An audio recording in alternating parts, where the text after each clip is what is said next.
दोस्तों, मेरी sociology class में आप सभी का स्वागत है। आज हम बात करने जा रहे हैं नातेदारी व्यवस्था की। नातेदारी व्यवस्था किसी भी समाज की एक आधारभूत इकाई है। वैवाहिक संबंध, रक्त संबंध और तटकता के आधार पर नातेदारी व्यवस्था को समझा जा सकता है और यह किसी भी समाज की केंद्र बिंदु है।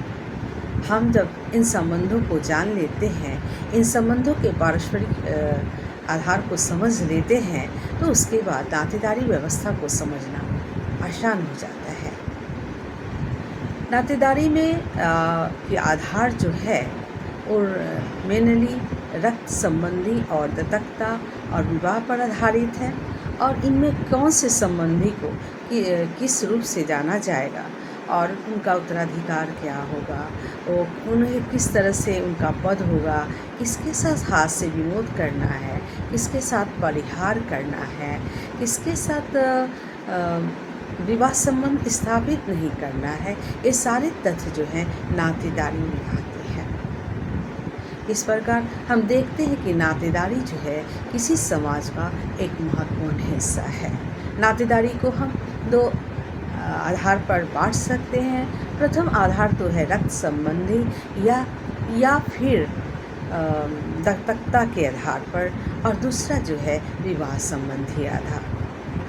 रक्त संबंधी आधार पर नातेदारी ऐसे नातेदार को कहते हैं जो माता पिता से संतानों का संबंध होता है, या दत्तकता के आधार पर जिसे कि समाज अपने जो भी रक्त संबंधी रिलेशन तो नहीं होता, लेकिन उन्हें समाज मान्यता देता है। उस संबंध के आधार पर उनका नातेदार संबंध हो जाता है।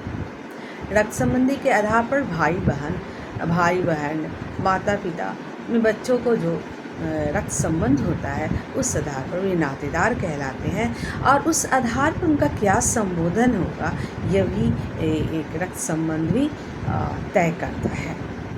दूसरा है विवाह संबंधी नातेदार। विवाह जब एक लड़का और लड़की का ब्याह होता है तो दोनों संबंधी हो जाते हैं, एक पति पत्नी हो जाते, और साथ ही साथ इसके साथ ही साथ जो लड़के के संबंधी हैं और जो लड़की के संबंधी हैं, वो भी आपस में नातेदार हो जाते हैं। और उनकी ये नातेदारी के जो पर्दा, किनको क्या संबोधन होगा और किनके साथ क्या संबंध बनेगा, ये भी तय करते। किनके साथ हाथ से विनोद होगा, किन्हें आदर की दृष्टि से देखा जाएगा और किनको वंश का उत्तराधिकारी बनाया जाएगा, ये नातेदारी व्यवस्था तय करती है। इस प्रकार हम देखते हैं कि नातेदारी व्यवस्था अपने आप में एक अनूठी व्यवस्था है, जो ये तय करती है कि किसी भी समाज में किसका क्या स्थान है, किसको उत्तराधिकार मिलना चाहिए, किसके साथ विवाह संबंध स्थापित करना चाहिए और किसके साथ हास परिहास का संबंध होगा। धन्यवाद।